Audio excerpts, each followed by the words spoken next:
We are live. Coming here with a brand new Stir the Pod podcast show. I'm your host, Trevor, and tonight we are joined by Andrew Burge. How are you doing tonight? What up, what up? We're also joined by Alexander. How are you doing tonight? Yo, yo, yo. And we are here with the episode 10 recap show. And we got a little curveball tonight. We finally figure out what this format is all about. Overall, first thoughts. Let's just dive right into it. Andy, overall. Let's just dive right in. I loved the episode. Wow. I was a big fan. I thought it was entertaining. There was some drama. There was some good competition, both in the daily and elimination, a little bit of politicking. This checked a lot of boxes in my book. The only box that hasn't been checked in years, is some sort of drunk debacle or some sort of hookup. But you know what? At this point, I'm okay with that box staying unchecked if you check everything else. So I'm all for it. God. Alex, thoughts on tonight? I loved it as well. I think it might have been the best of the 10 episodes that we've had so far. I was just entertained the entire time. The first third of the episode, I was just kind of laughing at Puss in Boots. The middle third was just getting kind of entertained by the challenge. And, there was a lot of questions that were answered. We talked about last time that the format was changed, the teams were split up, and we just had a lot of questions about how it was going to go. We got some of those answers tonight. We saw that, at least for now, that's the thing with these formats is they can't do them forever because the numbers they dwindle so quickly. But for now, we know how they get sent into elimination. And then we also had at the end of the episode, the weird, ominous bringing back Kenny. Kenny just obviously just wants to go home to his kids, and TJ keeps him there. So we have another curveball at the end that I'm sure we'll get into. And then also, not really with the episode, but the next on, we're getting trivia next week. We get trivia next week. So overall, I feel like we're in a very good spot. I'm all hyped for this one tonight. Ooh, wow. Well, we got the chat popping. Looks like Mikey the Dr. Ryan McCord both like the Redemption House. Trev, you were a little down on it. Honestly, I got to see how it's played out. I'm not a fan of the Redemption House because you were just in the drags the season out so much longer. Just send these clowns home. But what about the episode? What did you think? I think the episode was solid tonight. I would probably give it like a 7.6 out of 10. Ooh, I think that's too low. I mean, I always say too damn high, but I'd put it in the 8s. I would say like 8.3, 8.4 the low. Okay. I've already gave it a 7.6, so I can't change the score.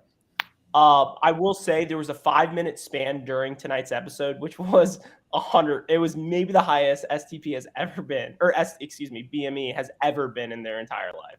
All that Roots stuff was one of the funniest shit I've ever seen in my entire life.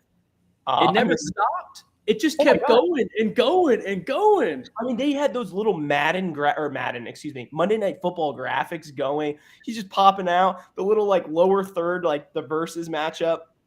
They had them dancing and stuff. And then, I mean, I don't know who thought it was a great idea with production to play a legit trailer in tonight's episode.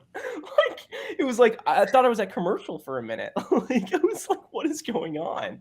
Well, one of the best things about the trailer was Tej prefaced it by Puss in Boots is going to tell you what the challenge is. He prefaced that trailer like they were going to show them what was happening. Nope, we're just going to show you a trailer. It had nothing to do with the challenge. Could you imagine if they had, and I know we're jumping ahead and we'll go back, of Puss in Boots, two of them actually fighting on the little thing, and one falls in the water and it's all over the place. I'm getting American Vandal vibes of the 3D models, stuff like that. So let's quickly cover everything that happened before then because I don't think it's a lot, and then we can dive right into Puss in Boots. All right. Mikey the Doctor. Can we answer Mikey the Doctor's question? What was better, Top Gun or Puss in Boots? I got to go Puss in Boots. I mean, yeah, definitely. It was an all-timer. It was a legit 5 minutes of Puss in Boots. The only negative the only negative I'll say about Puss in Boots versus Top Gun Maverick, how did we not get a Puss in Boots themed party? Like that would have been unbelievable if they were all in costume, had their little like foam swords or stuff. Yeah. And Olivia and some cheetah print. God, watch it. All right, let's dive right into tonight's episode. We'll get into that in a little bit, but first thing, the streak. I don't know how we can justify the streak because there wasn't an elimination last week. But I still believe, correct me if I'm wrong, was Fezzi the first one to walk in with Mariah? Not sure. I want to say it was a blonde first. But to your point, Trev, I think the streak takes a week off. It doesn't hit, it doesn't miss. Bye week? Because like you said, there was no elimination last week. There wasn't. So the streak I think is very we're good. I think yeah, the streak doesn't, we don't add a number to it, but it's not over. All right, just clarifying the rules. All right, so moving on, we have the first interaction of these clowns and their teams, and I mean, you look at it, they're two different teams. You got kind of the vets and these muscle, the strength versus kind of like I said, the Island of Misfit Toys. It's literally just so unfair. It's the Golden State Warriors versus, who would it be? Golden State versus like the Pelicans pre-Zion. Yes, that's a fair. But it's not even like that because I think people are sleeping on this other team. Don't get me wrong. The strength, like we talked about last episode, is unmatched, and it was shown tonight. But the brains, I think I like the other team better when it comes to that. And maybe next week with trivia, we'll see. You're not wrong. And I kind of thought the same too. But the problem is, like, when you see the daily happen, and we'll just kind of transition into the daily itself, but you see the daily happen and that kind of underdog Island of Misfit Toys team just gets absolutely manhandled. And then after the elimination, it shows the winning team and they're all standing there talking about it. And you see who's on that team. Yeah. Then you're just like, how does this team lose? Like, I don't even care what it is. Yeah. Alex, anything on kind of like the team meetings? I know we hinted at it last episode, but anything else? Yeah, I think the producers are just leaning into the lopsidedness. They're really exaggerating it, how much better this team is, when I think we're all kind of saying that maybe the team that Fezzi drafted is better, but not by a ton, not by a huge margin. It's just unfortunate that, that's kind of what we were saying, and then they start out very first challenge as teams, and it's literally all strength and size. And so, you knew who was going to win, and so it was just a bad start for Mariah's team, but I think there's still plenty of challenges that they can win. That's got to be production, just being like, we got to make sure we cover these guys to get the dub in the first one. So we hyping all this shit up, and they actually perform because, it's not like they have. There's no way we can all say like, okay, this is episode 10. This is what the elimination is going to be, or the daily is going to be. They're making this shit up on the fly. Oh yeah. Probably building it very Qatar workers-esque, probably, the night before, trying to build these things down. But let me ask one question because Alex just kind of teed it up. You mentioned like Mariah's team. How long do we think Fuzzy is gonna act like this is his team? Because Mariah just picked the team and it's just now their team. But Fuzzy is like, this is my team. I assembled this team.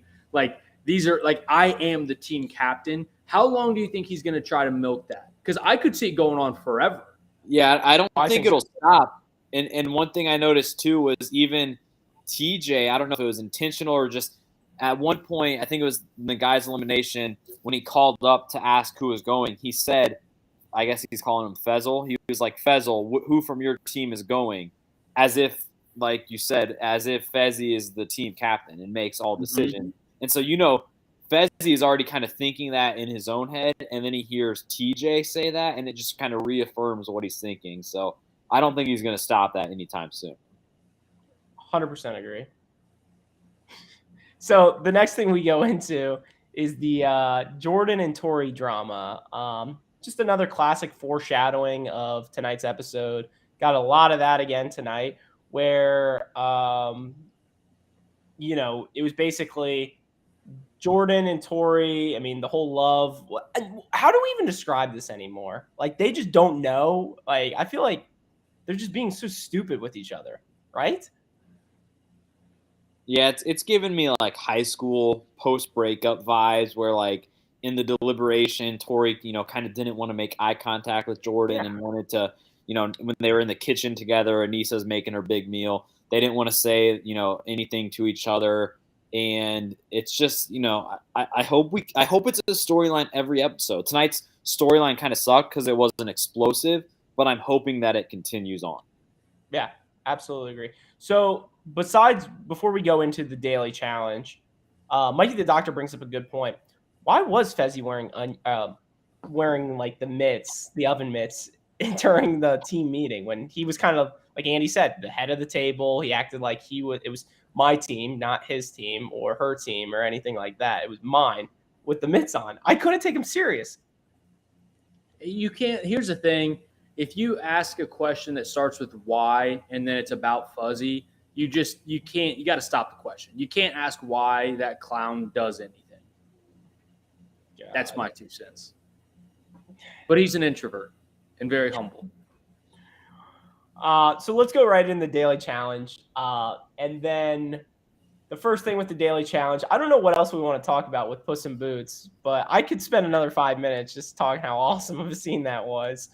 Something I was definitely not expecting. You could have lined up probably 50 movies that were coming out this year and told me the challenge has one of these movies as a sponsor. Puss in Boots was not on my radar. So when I saw him jumping out or whatever with his little sword and hat, yeah, I was full smirk.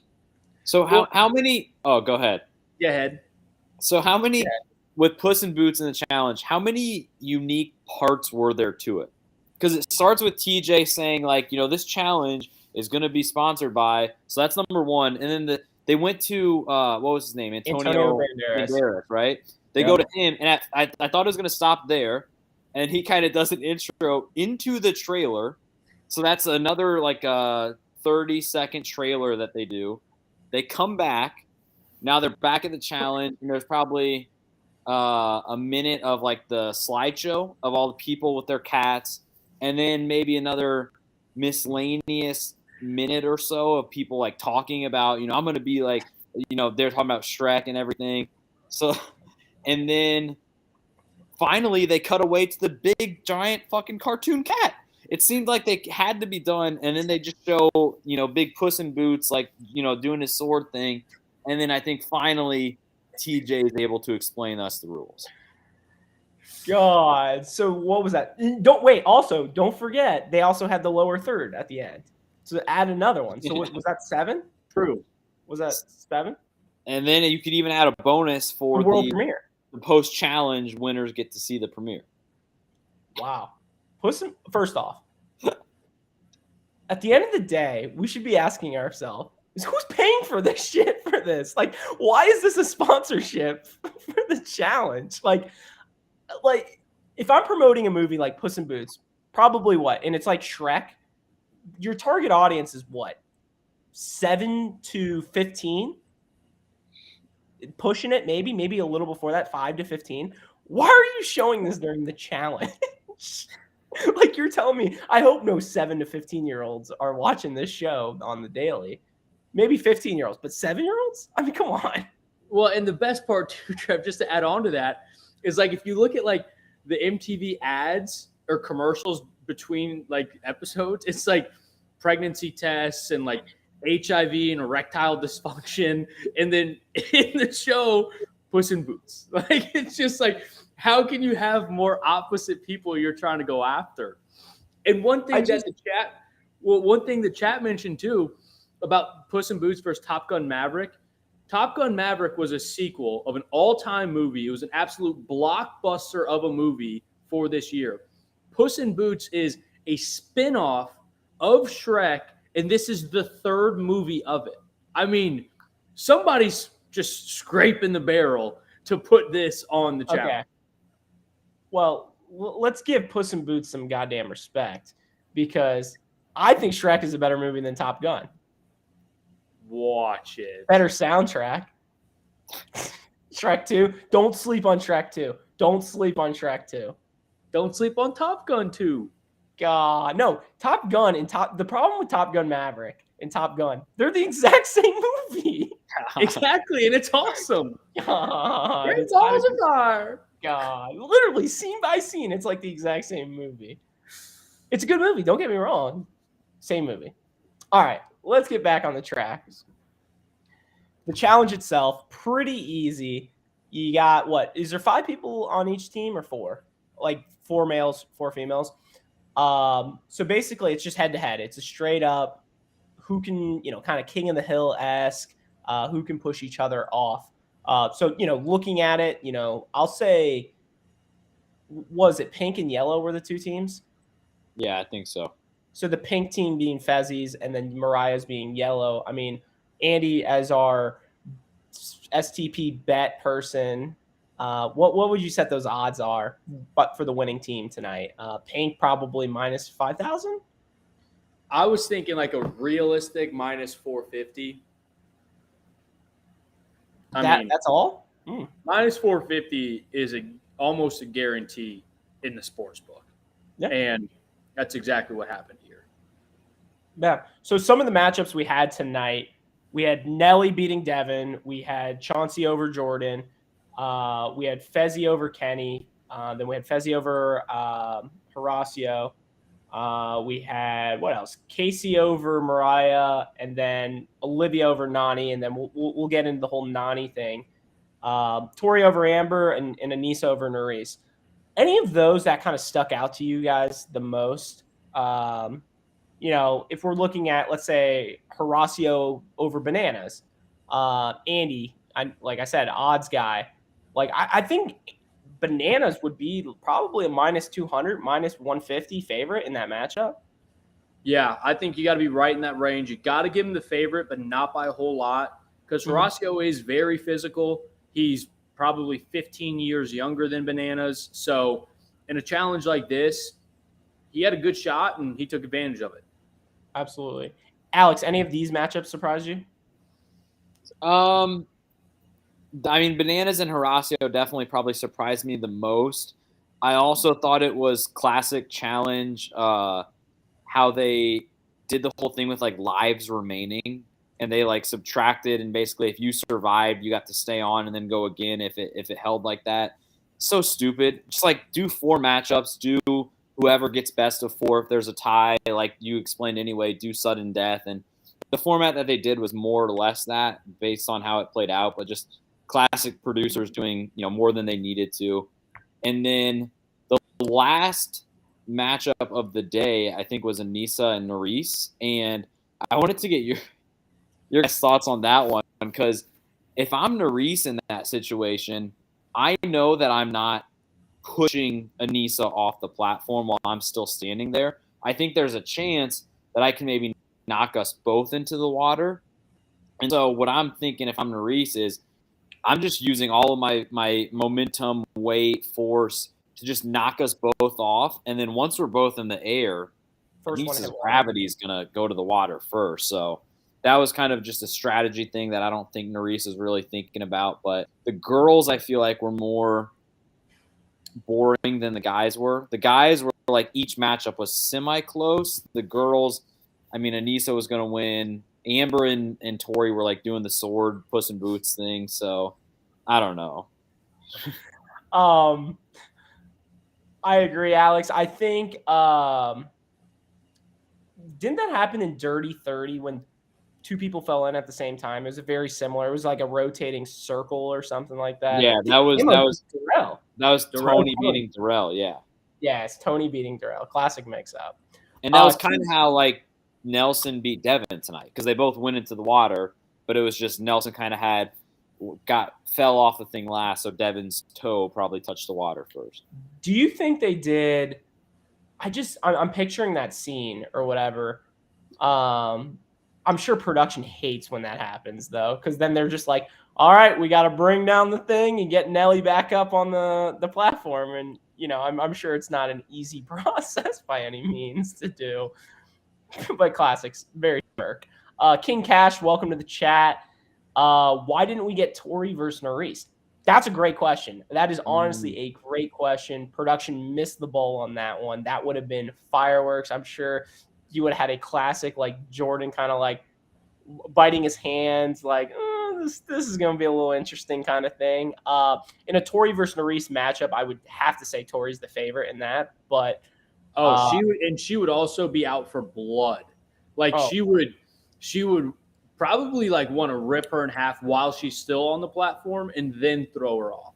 But I thought the same thing too. Like when you could see the teams on each side, I was like, please just give us this. This is what everybody wants.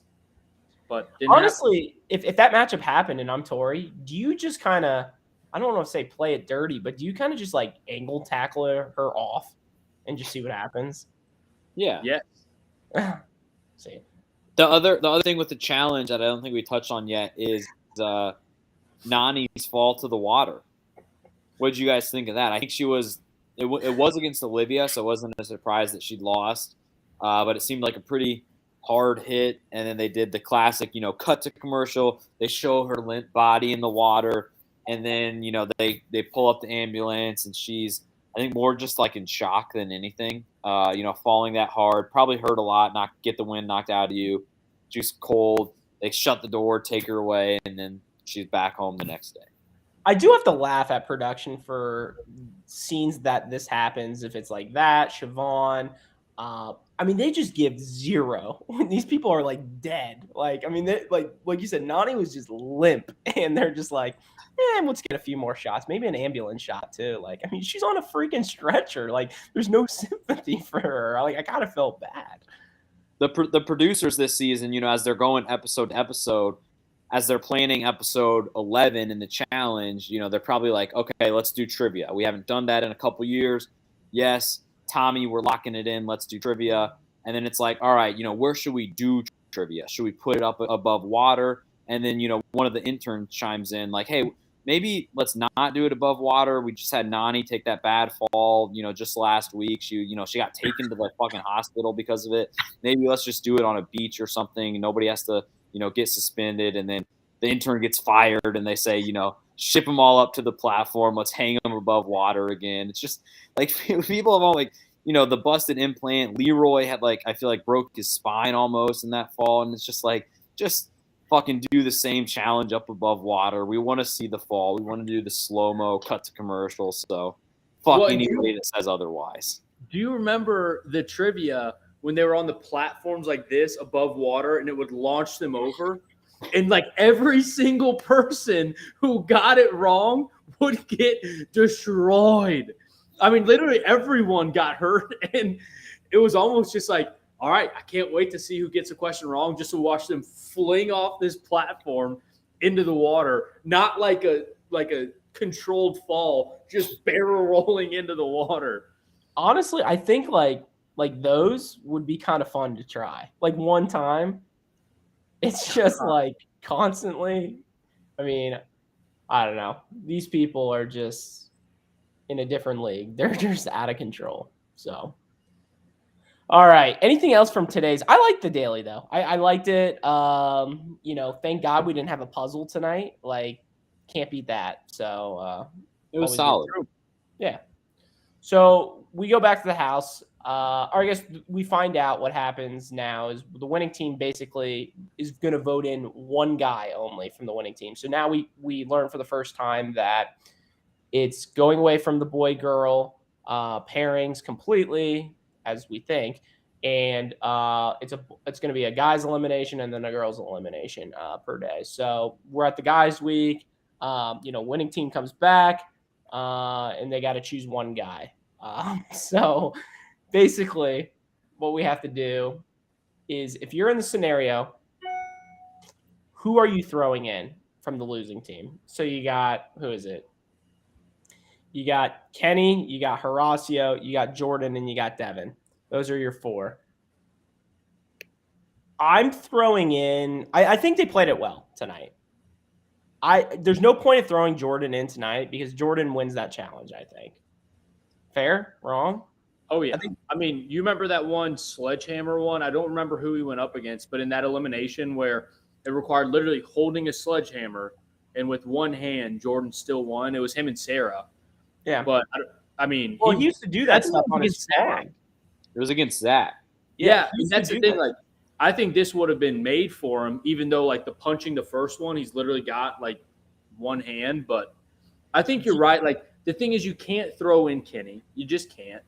And like from the losing team's perspective, you know, you're like whoever gets safe, whether it be realistically Devin, Jordan, or Horacio, again, regardless of who gets voted in, they're saving the strongest guys. So that way, like, they just want to make sure Kenny gets thrown in because I think Kenny is losing to anyone in this, even Devin.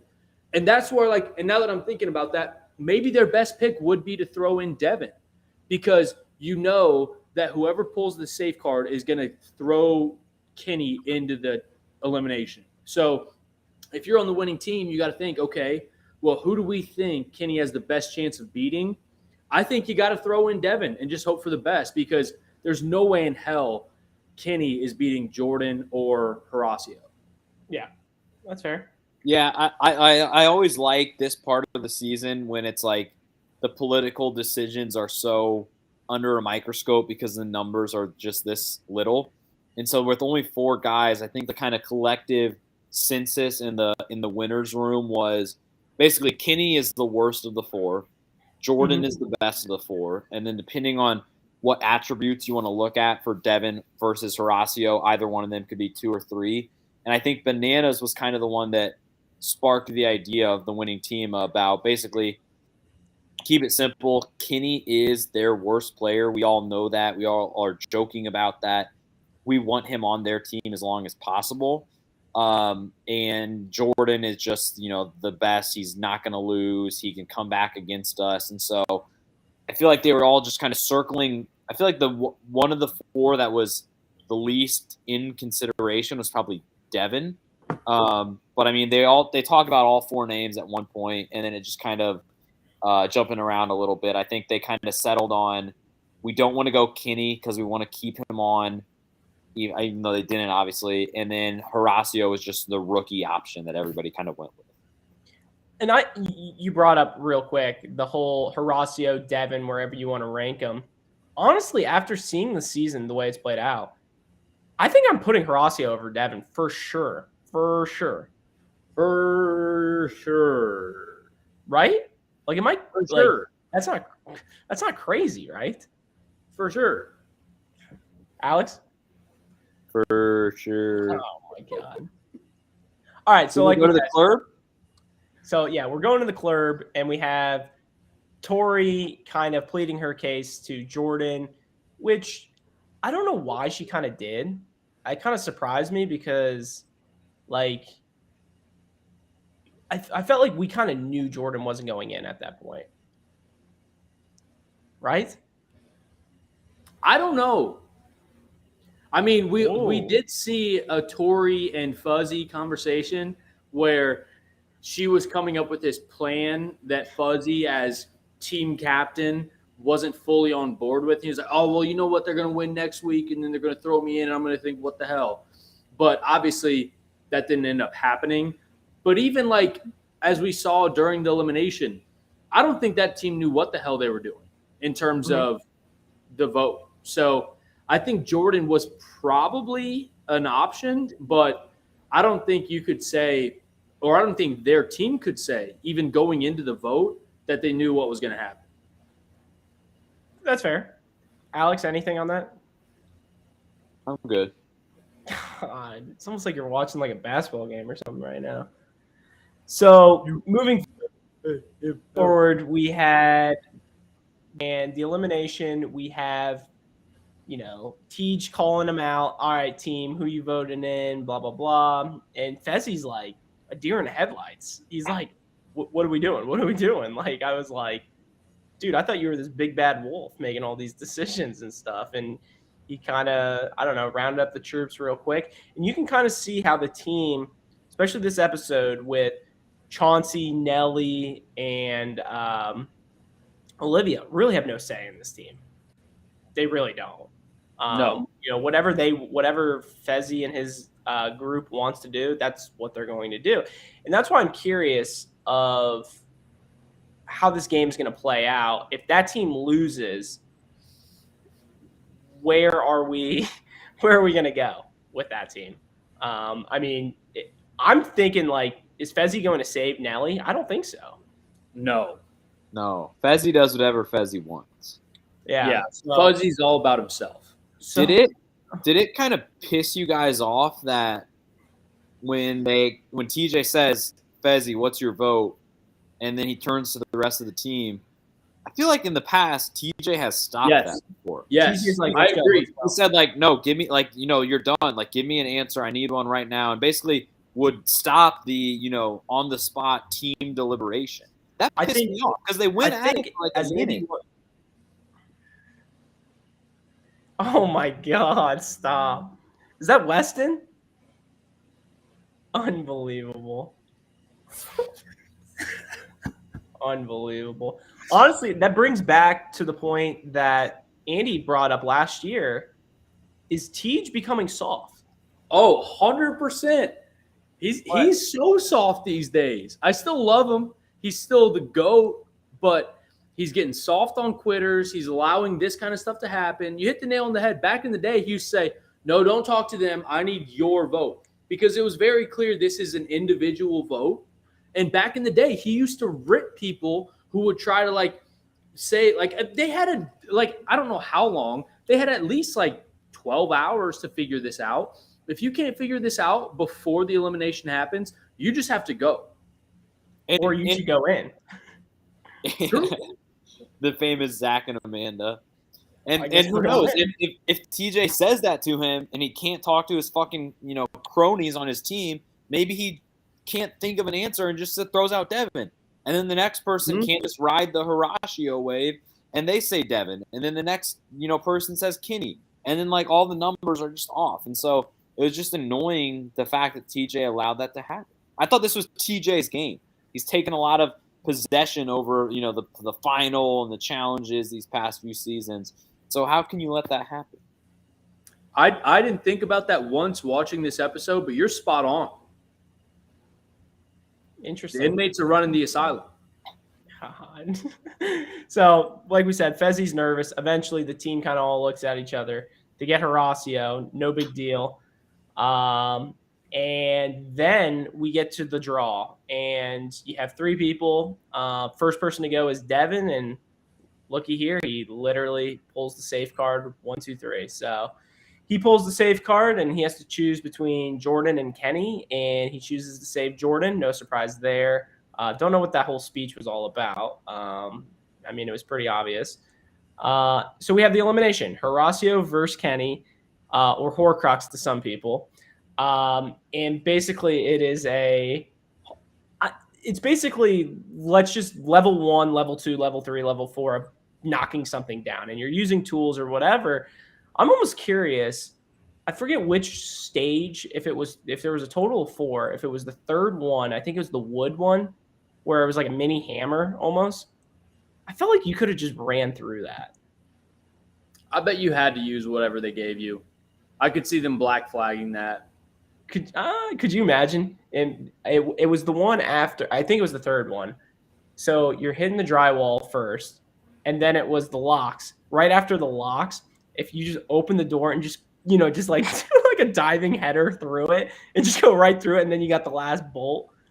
That'd been badass. I'm just throwing that out there. But what did you guys think of the elimination? Kind of the stages, using the tools, knocking stuff down, doing that. I liked it. I didn't love it. I feel like it was kind of a variation of a few different things we've seen in the past. I mean, it gave Kenny a shot. I guess, because Horacio had the big, of course he's fucking carpenter back home, but it gave Kenny a shot. It wasn't necessarily all speed or all strength or anything. And so he could have done something, but it reminded me of the one, I think it was Knight, RIP, in Rivals 2, who was struggling on one of the chain links and couldn't pop the thing. And he ends up jumping on it, trying to just bust through, and of course it's not going to go. But I mean, overall it was just average. It wasn't great. but I like that it was an even playing field for them. Andy, anything? I liked it too, but the one thing that I was just kind of missing, and Trev, I know like you're a big fan of this, but we didn't get any puzzles today at all on the daily and the elimination. So I don't know if they're just listening to stir the pod, which wouldn't surprise me that they're just going overkill at this point. But I thought it was good elimination. It was fun. It was exciting. It seemed like Kenny did have a chance pretty much throughout this, but Horacio should have won and did win. So it was entertaining. Yeah, it was one of those challenges. It was solid, no puzzles, like Andy said, and you can't beat that. So, no puzzles is a happy Trev. So, elimination ends. Horacio picks up the dove. Horacio picks up the dove, and Kenny goes home. So, Kenny going home. Do we want to see Kenny back ever again, or what are our thoughts? Well, we might see him back. I know. I was getting there, but as a player who's still actively in the game, I guess he technically is. But do we want to see Kenny back next season? I mean, I would love to see Kenny back. I mean, he hasn't been on since that whole incident with Tanya, but it's been long enough. I would love to see Kenny back, but I don't understand I don't understand what's going on. I don't know why he hasn't been. He's still in great shape. He's still Mr. Beautiful. I still think he'd probably come on and win a challenge. So I would love to see Kenny back on. Let me go. Casey's Kenny, Alex. I mean, it's got to be the best Kenny we've ever seen before, right? Yes, absolutely. So I think we should definitely bring him back. Watch it. Well, let me go the other route with you on the elimination result with Horacio going 4-0. He's a beast. He was already probably the clubhouse favorite for Rookie of the Year. He just extended his lead tonight. I think the answer to the question, who was the last rookie to win 4 eliminations in a season? Has it ever been done? I think it was actually last season with Emmy. I'm an alien? Come on. I think Emmy won 4, but I don't think it's been done a whole lot of times. I think 3 is kind of the magic number, and then 4 there's a big drop off. I know Wes and Casey both had like 5 their rookie season. They started out like 5-0, and then obviously never lost that season. I think they went 5-0 total. Emmy won 4 last season. I feel like there's only maybe a couple other rookies that have won that many before, and I think he's gonna fucking get a chance to go for number 5. I mean, he's clearly bottom of the totem pole, the easy target for a lot of people. So, just a very impressive season by that guy. Yeah, and if they lose on a guy's day, I mean, there's only one person being saved now, which is insane to think about. Yeah. What do you mean maybe? I don't know if they'd still do the draw or if they'd change it up. What do you think they're going to do? Rock, paper, scissors? Some sort of vote. The team itself. God, I like that. Be very interessante. So everybody leaves. We think the episode's over. We're like, all right, buckle up. Let's do a podcast. And Tej is just, they're doing the classic him, like overlooking the elimination site. Just, what is Tej plotting kind of ask. And then Kenny comes out of nowhere and we got a good old fashioned redemption house, basically. So it seems like the format is pretty easy, that if Casey were to go home next, they're officially eliminated. As long as Casey's still in the game, Kenny is still in the game. So how do we feel about that? I know we hinted at it earlier. I'm very, I don't know, más o menos. I think it all depends on what they do with it. I do like the idea of you kind of have a second life. You don't have all 9 lives like Puss in Boots, but you do have 2. But it like for me, it all depends on how it actually pans out. Like I still don't know what's gonna happen. Like if Casey goes home, it seems like they both go home, but like what happens if Casey makes the finale? does Kenny then just make the finale? Like, I think there's just too many question marks for me right now to know if I like it or don't. But I do think it's a nice wrinkle. It did take me off guard, and I'm excited to see what happens. Alex, anything? I mean, I just got to say, I'm all in on this twist, and I don't know if I should be, but I am. I think we're just in fucking prime challenge producers figuring it out 1 week at a time. Because like, if it's a girls' elimination next week and Casey goes home, the redemption house is going to be empty for another week or so. And so I don't think they even had an idea at this time about how they're going to reincorporate it back into the season. I think I don't think it's a redemption house in the forms that we've seen it before, because I think, like you said, the way they said it is it's going to be kind of their own. They're just doing nothing. Kenny is doing nothing. The game is going to go like it's normally going to go, and then if ever Casey loses, then they're both done. So I'll be interested to see if we ever get a situation where there's two guys in the redemption house and both of their female partners are going into elimination, and so that they know that if they lose, they're both out. But like, the girls who are going into elimination don't even know that there's a second life out there. So I mean, there's just a lot of variables to it, but I think I'm just in for the fact that it's, I think, something that we haven't seen before. That's fair. Do you think, we've seen 10 episodes of Kenny so far. Do we think we'll see more of him in the redemption house than the normal house in one episode next week than all 10 episodes combined? No, I think Kenny's kind of the perfect one to be the first one in the redemption house, where they almost just keep it a secret, like from us. Like, do you remember when they did the secret redemption house where they just didn't even show it? Like, we now know that there is one, but I could see them just never showing him until Casey like gets thrown in, or like has to either get eliminated or wins an elimination, or it actually comes into play. I could easily see them just being like, all right, Kenny's in here. Thank God we don't have to do anything. Do you think they've even have the redemption house yet, or are they just going to throw him in a hotel, and once they get another elimination, they'll bring in the house? Yeah, well, yeah, that thought crossed my mind too. Of was this redemption house even in the cards from the start, or did somebody forget to book a plane ticket back for Kenny? And they're like, this guy's still hanging here. He can't leave. Let's start up a redemption house. We can't have them do any challenges because we don't have the budget for that. So let's just say that whenever their ride or die goes home, that's when they go home. I'm just picturing, this is bad, but the MTV crew, building a house or building these sets, the Family Guy Lincoln Logs. Do you know what I'm talking about, Alex? The Lincoln Logs. Remind it. God, never mind. We'll talk after. One more quick question as it relates to Kenny and just the fact that he never talks and never says anything.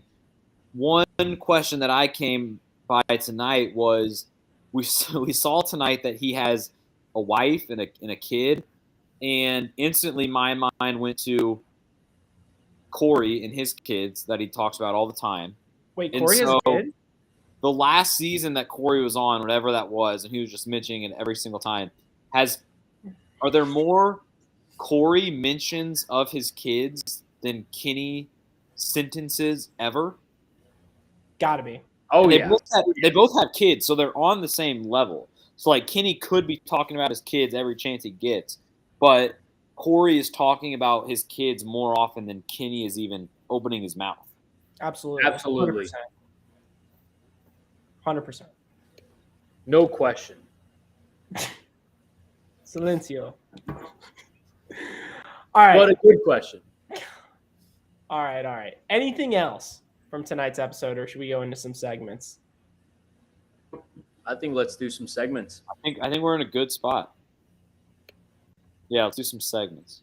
I think we should do some segments. All right, what's our first segment tonight? I'm thinking it's This Day in Challenge History. Yeah, we got This Day in Challenge History. It's going to be a quick trivia question. On this day in challenge history, again, if you guys know the answer in the chat, put it in there.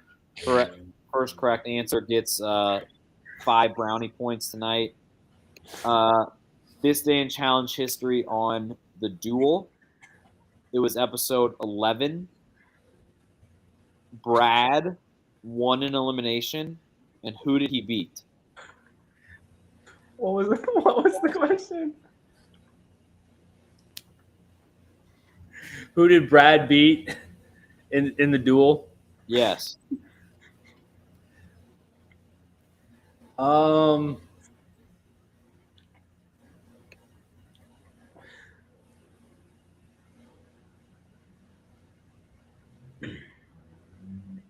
would say CT. Come on.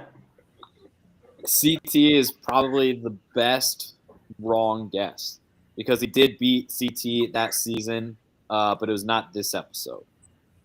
Brad beat somebody else a few episodes before. Brad winning is tough. Nehemiah. It was Nehemiah.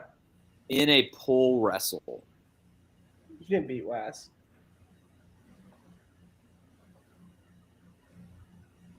I'm going Derek? Wes. No, nobody said it yet. There it is. Big Easy? He beat Big Easy in a pole wrestle. And if I remember correctly, I think how it went was basically TJ was blowing the horn as they're both grabbing the pole, and Big Easy would just roll over on it and then literally not move because he was that just, like a walrus and just lay on top of it. And then there was nothing Brad could do, but Brad wasn't letting go. And so TJ would say, you got to move and count down, blow the horn, reset. And then I think every single time that they reset, Big Easy was just running out of steam. And so eventually Brad was able to win just almost by default. I mean, pole wrestle is one of those where, weight does carry a lot, but endurance is also huge. So you have to have a good mix of both. And I mean, Easy was probably done in 15 seconds. But in all seriousness, why is that a disqualification? That's just strategy, right? If you're Big Easy, I would just do kind of if I was smelling smoke in my apartment or house, I would stop, drop, and roll. Why would you not just do that?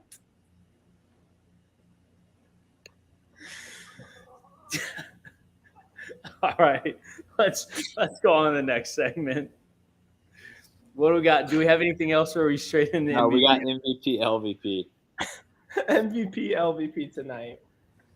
You guys know what to do. First one to respond to us in the comments will be our MVP, LVP. God. I do think Alex brought up a good point. I love where the challenge is at right now. Granted, I think Ryan McCord in the chat said buckle up. We're in for another 6 months. It's going to go on for a while with the Redemption House, but I like where we're at. I do. Would you say this is the best spot we've been at in episode 10 in how many seasons? Probably 4 or 5 at least. At least? Yeah, I feel like, especially nowadays, because we always talk about the mid-season lull, and back in the day that used to be episode 6, 7, 8, but nowadays that's episode 10, 11, 12 because they go on for half a year. But I think episode 10 wise, they kind of recharged the batteries, got everyone excited to see what's next. So I think this is a great kind of mid-season. Let's start things back up again. And trivia is next. I'm all in. All right, so we got the order tonight. It is Alex, Andy, and Trev. So Alex, Ropa, give us away. I'm going to go my MVP tonight for Horacio. He got the win, the rookie of the year candidate, 4-0 in elimination. And, he just kind of made me smirk all episode. He's just such a cool guy, just not getting, butthurt. You would see oftentimes rookies and veterans getting mad that they got voted in by 8 people up in the stands, and he just kind of took it in stride. Even when I feel like TJ said some smirky things, and Horacio was like, "Should I leave?" Because like beat his ass so bad, and he just had a good night in my opinion, and just went 4-0. So I'm going MVP Horacio. That's a great pick. Horacio's a beast, and you're right. He's got a good mentality about what's going on in the game right now. He's enjoyable to watch. Like, he doesn't cause a lot of drama, but he's not unentertaining, if that makes sense. And he's got 4 elimination wins under his belt. So I love that pick. Great pick. So, Andy, who's your MVP tonight? I didn't think there was a chance in hell this pick was going to fall to me. I thought this was a clear 1-1. But my MVP for tonight's going to be Puss in Boots. I mean, like, he is an animated cat who is a secondary character on Shrek, and he stole the show. He stole the show tonight. They talked about him. I would guarantee that Puss in Boots has had more airtime this season than Kenny. Definitely more than Nam. Probably both of them combined in their entire challenge careers, and it's an animated cat who is on a spinoff of another animated movie from decades ago. So that was just an absolute no-brainer for me. So Puss in Boots is my MVP, hands down. Great pick. Can you guys hear me? Yeah, we can barely see you. I'm like watching here for see. Tonight is going to be the chat. I think that's tonight. Been killing it. Can you hear me? Yep. Oh, well, we lost Trevor. No, we can't. What was it? Maybe there he is. Can you hear me now? Yep. Yeah, we can hear you the whole time. Oh, okay. On my screen, I was glitching out of control. Andy was gone. Alex was gone. Sorry about that. I don't even know. I think we're still recording. All right. So my MVP tonight is the chat. I think the chat has been in the Redemption House the past 5 weeks. It's been quiet. It's been slow. But tonight you guys really showed up, and this is why we do it. Mikey the Doctor, Ryan McCord, Dabu was in the chat. Haven't seen them in a while. I'm trying to think of who else. I mean, we saw some new faces tonight as well. It's just King Cash. King Cash, very cash money. This is why we do it. We do it for you guys. We love when you guys interact with us. I love when you guys use a bunch of our phrases and stuff like that. So I appreciate you guys, and it's always a rewarding thing to see. So my LVP tonight is kind of what we talked about earlier tonight about TJ, but TJ is not my LVP. It's about TJ being soft, and I feel like STP has gotten a little soft recently about quitters, and I think we have one ultimate quitter that refused to show or in the chat even this entire it feels like. So my tonight is Anito because he is just bringing no respect anymore. The end. Yeah, Trev, I don't really think we could really hear you, but if I heard you correct, your pick was Adam Mitos for multiple reasons. As a quitter, not joining us on the stream, not even in the live chat. So I think I pretty much touched on all the bases that I think we heard. God, that's exactly what I said. Okay, just making sure. God, LVP bailing on us. What else is new? The guy who and I think we should have an audition for a new STP man. I think we should talk about. How Jeff's so bad you can barely hear me. So maybe we should have somebody else in. So My LVP tonight is Atos. All right, good pick, I think. So I'll go next. Honestly, for me, it was kind of tough for LVPs. So I always kind of go back to some of my just default picks, but I do think there's some weight to be carried for this person. I'm going to give my LVP to Fuzzy. I mean, the guy just – I don't understand how he can talk about how he wants to be this 2 to 3 time winner. He's never won, but he wants to get to that level. And he chooses to go against Kenny in the daily. Like, are you serious? Are you really willing to, he is the biggest, strongest guy on their team, and he's actively choosing to go against the smallest, weakest guy on the opponent's team?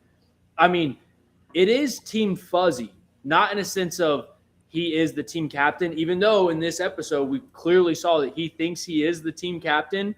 Oh, no. It's Team Fuzzy because Fuzzy is the only person that Fuzzy cares about. And he wanted to go against Kenny, Casey's brother, Kenny, so he could literally just breathe on him and have him fall off the edge. That's what we saw today. He's a coward. He's a puss in boots. And he's never going to get to any level of what he thinks he can get to in this show if he keeps that up. I think that's probably the pick for the episode. That's where I was going to. Just from the start of him, hosting the team meeting with fucking oven mitts on to the challenge that, yeah, he wins, but it's literally a thing where he's bigger and taller than everybody there. So he can just push anybody down to the ground. And of course he was, this Kenny guy, like, I'm sorry, buddy. Like, you're going, I think Horacio, has his head blown up because he beat Bananas, but I'm not Bananas. Like, you're not Bananas because Bananas has won 7 fucking challenges. You've won nothing. So that just, and then the elimination, just a lot of reasons for him to be LVP. So that's a good pick. That was definitely my number 1, and I think my number 2 was Adam Meadows, which I think is what Trev did. So my pick for LVP, I guess I'm almost going to have to default to just going with Kenny. And I think, by definition, Kenny is the least valuable player in the game for probably the past 8 episodes just because he's done nothing. And tonight he was the loser. He was the only one that got sent home / almost sent home, whatever you want to say. And I think it's more the fact that Kenny probably just wants to get the fuck out of there. He wants to get home. He doesn't want to be in this world anymore. And he already got sent home episode 1. People forget that with COVID or whatever. So this is now like Kenny's basically 3rd shot at the show. And I think he's just itching to get back to his very normal, boring life. And so it's not really a knock on him because I do think like I said, he's normal. He's got a good head on his shoulders. He's kind of smirky in a couple ways, but just very not valuable to the show, to the episode. So I'm going LVP Kenny. I think that's a great pick. And I think aside from the fact that he got eliminated and it looked like he got beat pretty easily, he got absolutely dusted in the daily. I mean, Fuzzy literally touched him and he fell off. It was an embarrassing episode for Kenny. Good pick. Trev, you back? I'm back. I could hear you guys both fine, but I could see on my screen I had like a red bar. Not sure if you guys heard me, but my LVP was Adam Meadows for a numerous number of reasons. But maybe it was good that it muted me and you didn't hear half of it. I just had to let some stuff out. So sounds good. Anything else from tonight's episode, or are we good to wrap this up? No, one last thing. The chat's asking about what Kenny does for his real job, and the first suggestion was dental hygienist. I would say like dental hygienist assistant. Like he just screams somebody who is in the background of whatever the hell he does, because that just seems to be his MO. Maybe some sort of assistant, maybe even a secretary. I mean, that's what I would go with. I was thinking more Is he married? Yes. Oh, with the kid. I'm thinking almost he's the type of guy that kind of moves out of like a hot town, maybe like an Austin or like a Columbus, Ohio, and moves to kind of the suburbs for no reason when his main job's downtown. Kind of maybe like an IT for like a big pharmacy company. I think that's kind of where he's at, right? Moves to a neighborhood but doesn't want kids.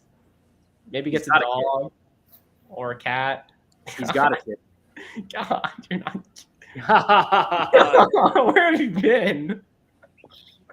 All right. On that note, I think we're in a good spot. I'm actually excited for next week, which I haven't been able to say in a while. True. All right. Well, thank you guys for listening to a brand new Stir the Pod podcast. Trevor, you can follow us on Twitter at Stir the Pod. You can follow us on Instagram at Stir_the_pod. Thank you guys. Shout out. Bye. Love you guys. Love you guys.